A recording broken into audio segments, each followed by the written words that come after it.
ये जो 7 पॉइंट हैं ये तो पहले भी होते थे। चाहे आप इंक्लूसिव डेवलपमेंट की बात करें, reaching the last mile, Antyodaya की बात करें, youth power, financial sector, green growth, unleashing the potential, infrastructure and investment, और जो अमृत काल के नाम पे वो कह रहे हैं कि सरकार भूमिका बनाने की कोशिश कर रही है, लेकिन क्या इस सबको इंप्लीमेंट भी कर पाएगी? स्मृति ईरानी जी।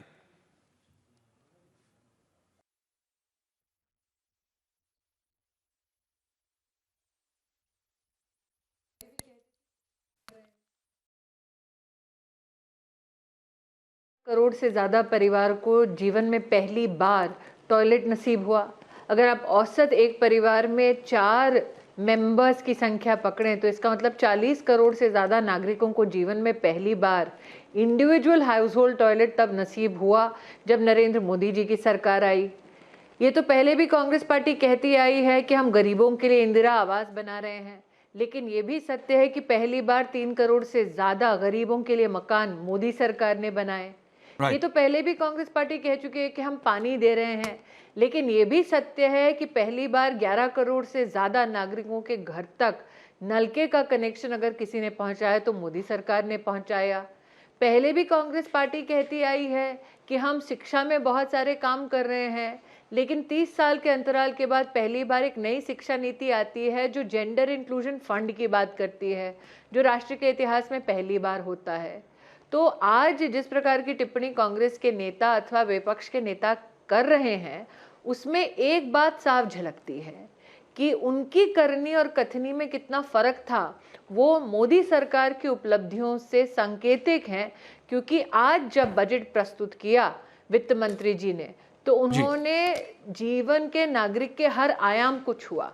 लोगों का ध्यान शायद टैक्स एग्जेम्पशन तक आकृष्ट रह गया होगा, कुछ लोगों ने एग्रीकल्चरल क्रेडिट की चर्चा शायद की होगी, बहुत लोगों के बीच में इस बात की खुशी है कि महिला के सम्मान में एक नई सेविंग इंस्ट्रूमेंट हमारे देश में स्थापित होने वाली है। बहुत लोग इस बात से खुश हैं कि जो हमारे वरिष्ठ नागरिक हैं उनकी सेविंग्स में इजाफा हो, इसका प्रावधान निर्मला सीतारमण जी ने किया है। मैं स्वयं इस बात की अभिलाषी थी कि कैपिटल इंफ्रास्ट्रक्चर, जो कैपिटल एसेट्स हैं, उसको बढ़ाने के लिए क्या प्रावधान होगा। 33% की वृद्धि उसमें हुई।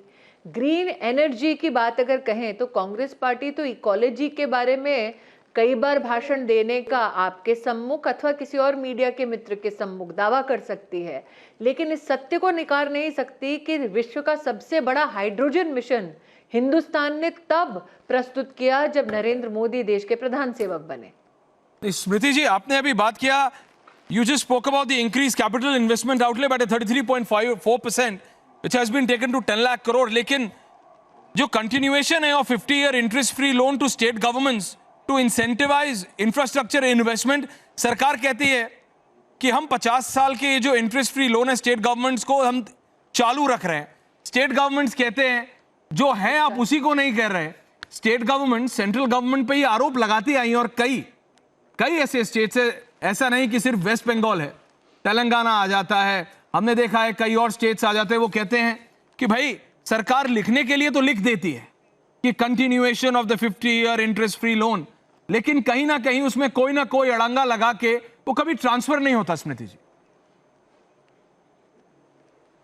देखिए ऐश्वर्या जी, आपने जिन राज्यों का उल्लेख किया वो दोनों राज्य जो हैं विपक्ष की राजनीतिक दलों के द्वारा चलाए जा रहे हैं। आज अगर वित्त मंत्री जी मान लीजिए बात करती हैं formalisation of many jobs in the economy और बात करती हैं ईपीएफओ की मेंबरशिप की जो डबल होकर 27 करोड़ तक पहुंच गई है, क्या इसमें पश्चिम बंगाल और तेलंगाना के नागरिक सम्मिलित नहीं हैं? तो मुझे लगता है कहीं ना कहीं आज अगर पश्चिम बंगाल की बात करें, तेलंगाना की बात करें, तो भारत सरकार के वो कौन कौन से कार्यक्रम हैं जो भारत सरकार उनकी व्यवस्था कर रही है, जिसको ना तेलंगाना सरकार नकार सकती है ना उसको पश्चिम बंगाल सरकार नकार सकती है। मात्र 2 बहुत ही साधारण उदाहरण आपको देती हूँ। आज वित्त मंत्री जी ने कहा कि एक बार फिर गरीब के संरक्षण के लिए प्रधानमंत्री मोदी जी ने ये आदेश दिया है कि 80 करोड़ हिंदुस्तानियों को मुफ्त का राशन मिलेगा पूरा साल। 2 लाख करोड़ का व्यय होगा, खर्चा होगा, जिसको भारत सरकार खर्चा करेगी, किसी भी राज्य की सरकार से उससे वो वसूला नहीं जाएगा। क्या ये सुविधा बंगाल के नागरिक और तेलंगाना के नागरिक को नहीं जा रहे? इसको तो ये दोनों मुख्यमंत्री या दोनों राजनीतिक दल नकार नहीं सकते। दूसरी बात, अगर आप कोविड की परिस्थिति में देखते तो देश में 220 करोड़ जो वैक्सीन की डोज है मुफ्त मुहैया कराई गई हर नागरिक को, जिसमें पश्चिम बंगाल और तेलंगाना के भी नागरिक सम्मिलित हैं। उसमें किसी प्रकार का भेदभाव या कोई भी अंतर नहीं किया गया। एक बार फिर वो पूरा का पूरा बोझ खर्चे का भारत सरकार ने जब उठाया, तो इसको क्या तेलंगाना की सरकार या पश्चिम बंगाल की सरकार नकार सकती है? हमें ऐश्वर्या जी इस बात को याद रखना होगा, कोविड की भीषण परिस्थिति की वजह से विश्व भर में कई इकोनॉमीज हैं जिन्होंने घुटने टेक दिए, और ऐसे माहौल में जहां पर यूक्रेन और रशिया का आप विवाद देख रहे हैं, लड़ाई देख रहे हैं, ऐसी परिस्थितियों से उभारते हुए हिंदुस्तान को न सिर्फ 5वीं पायदान पर ले जाना, लेकिन साथ ही हर हिंदुस्तानी को अनाज मुहैया कराना, मुफ्त की वैक्सीन मुहैया कराना, साथ ही बजट में 33% इंक्रीज कैपिटल इंफ्रास्ट्रक्चर बनाने के लिए देना, ये कोई सरल बात नहीं है। तो फिस्कल पॉलिसी, मॉनेटरी पॉलिसी के साथ साथ ह्यूमेन एस्पेक्ट ऑफ गवर्नेंस को इस बजट ने प्रस्तुत किया है। तो ह्यूमेन एस्पेक्ट में भी टैक्स स्लैब्स पे आपसे बात करूंगा, लेकिन अगर मैं एलोकेशन ऑफ स्पेसिफिक मिनिस्ट्रीज की बात करूं तो ministry of defence is now 5.94 crore, ministry of road and transportation is 2.70 crore, Ministry of Railways is 2.41, Ministry of Consumer Affairs, Food and Public Distribution is 2.06, Home Affairs is 1.96, Chemicals and Fertilizers 1.78. But once again, because the allegations, ये जिस तरह के आरोप, अगर मैं बात करूं दिल्ली के मुख्यमंत्री अरविंद केजरीवाल की, वो कहते हैं मतलब वेरी मायोपिक, जैसे कि दिल्ली के लिए कुछ नहीं है जी। वो कहते हैं कि दिल्ली वालों ने 1.75 लाख करोड़ से ज्यादा का इनकम टैक्स दिया, लेकिन दिल्ली के विकास के लिए सिर्फ 325 करोड़ दिएगा, ये तो गलत बात है जी। Then Tejashwi Yadav from Bihar comes up, Smriti Irani ji, वो कहते हैं देखो सरकार ने किसानों की आय दुगनी करने का वादा किया था, लेकिन किसानों को नहीं दिया, कुछ नहीं दिया। देन वहां से बंगाल, पश्चिम बंगाल की मुख्यमंत्री खड़ी हो जाती है ममता बनर्जी, वो कहती हैं देखो बंगाल के लिए क्या है। तो दिस मायोपिक व्यू, ये संकीर्ण मानसिकता रखने से देश कैसे आगे चले? देखिए, देश का बजट है, ना केजरीवाल जी का बजट है, ना तेजस्वी जी का बजट है, ना ममता जी का बजट है, और इसीलिए जो आप मायोपिया की बात कर रहे हैं वो उनका पॉलिटिकल कंपल्शन है। कहीं ना कहीं अगर राष्ट्रीयता का भाव उनमें होता तो क्या अलगाववाद के सुर और समाज को तोड़ने के सुर ऐसे नेताओं के मुख से प्रस्फुटित होते? तो देश का बजट है, देश के नागरिक के लिए है, देश के उत्थान की मनोकामना के साथ है और नव भारत के निर्माण के संकल्प के साथ है। और इस संकल्प में आपने बजटरी एलोकेशन मंत्रालयवार गिनाए। हाँ, मुझे तो बहुत ही इस बात का गर्व है कि मिनिस्ट्री ऑफ डिफेंस का हाईएस्ट एवर एलोकेशन जो हुआ है वो इस बजट में हुआ है। लेकिन ऐश्वर्या जी, एक तरफ हम इंफ्रास्ट्रक्चर की एलोकेशन की 33% जिसमें इजाफा हुआ उसकी बात कर रहे हैं, डिफेंस मिनिस्ट्री के हाईएस्ट एलोकेटेड एवर बजट की बात कर रहे हैं, दूसरी ओर आपके एक छोटे से प्रयास पर ध्यान आकृष्ट करना चाहूँगी कि बच्चों के लिए और एडोलेसेंट्स के लिए जो लाइब्रेरी सिस्टम्स की बात आज बजट में की गई है, तो ऐसा कोई वर्ग नहीं है समाज का जो अछूता रहा हो इस बजट से। एक तरफ हमारे जो जनजातीय बच्चे हैं, परिवार हैं, उनके लिए एकलव्य मॉडल हाई स्कूल्स में किस प्रकार से टीचर्स एलोकेट होंगे, अपॉइंट होंगे, उसकी भी चर्चा है। दूसरी ओर आप जो प्रधानमंत्री का लाइफ का और एनवायरनमेंट का संकल्प है, जो इकोलॉजी और इकोनॉमी का कहीं ना कहीं समन्वय है, उसका भी उल्लेख है। लेकिन कहीं ना कहीं ये बात भी शायद मद्देनज़र होनी चाहिए कि 157 nursing colleges co-located with 157 medical colleges are going to come up. Now that is the detail to which this budget has made pronouncements.